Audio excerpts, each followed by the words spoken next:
আমার হাতে খুবই মজাদার একটা ইয়াম্মি রেসিপি। আমার ফুল ভিডিওটা দেখলে আপনারা বুঝে যাবেন যে আমি কি রেডি করেছি। আর আজকের আকাশটা ছিল খুবই সুন্দর।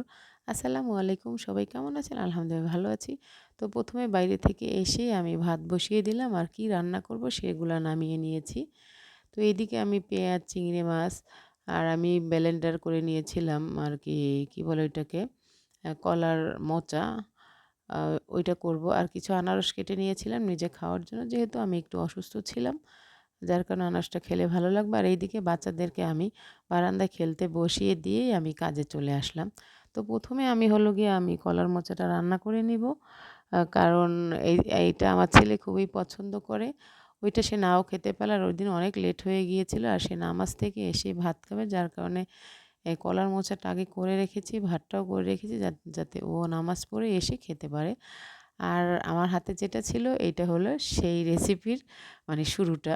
এটাকে বলে লইট্টা ফিশ। আমি ফার্স্ট টাইম লাইফে কিনেছি এবং ফার্স্ট টাইম খাবো বলতে অনেক আগে একবার আমার শ্বশুরবাড়ি খেয়েছিলাম।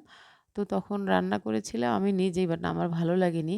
আর এটা কেনার একমাত্র কারণ ফারিয়া নেওয়াজ আপু আছে।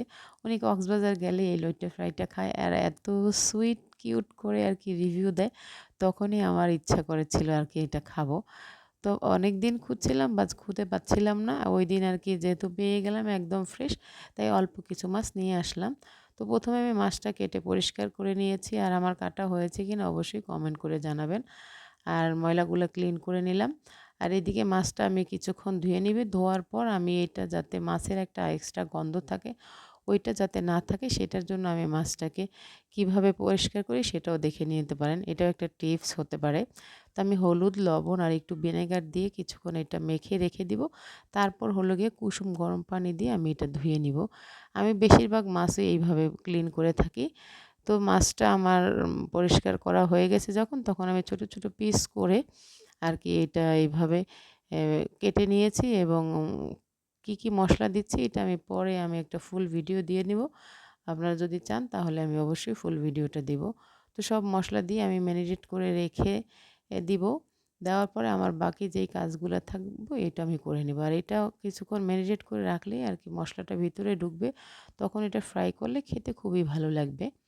আর এটা করবে জাস্ট খাওয়ার কিছুক্ষণ আগে গোসল-টোসল করে একদম ফ্রেশ হয়ে তারপর আমি যখন খাবো তখন আর কি ভেজে নিব।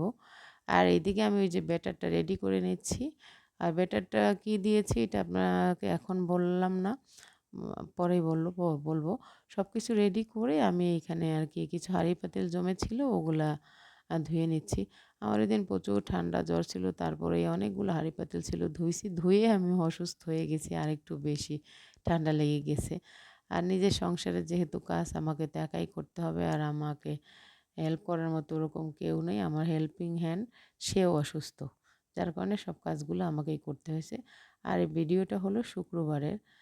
শুক্রবার আসলে আমার মেয়ের পড়ানোর কথা ছিল না। হঠাৎ মিস ফোন দিয়ে বলল পড়াবে। যার কারণে আমাকে আর কি তাড়াতাড়ি নিয়ে যেতে হয়েছে। আর রান্না-টান্না সব কাজে লেট হয়ে গিয়েছে।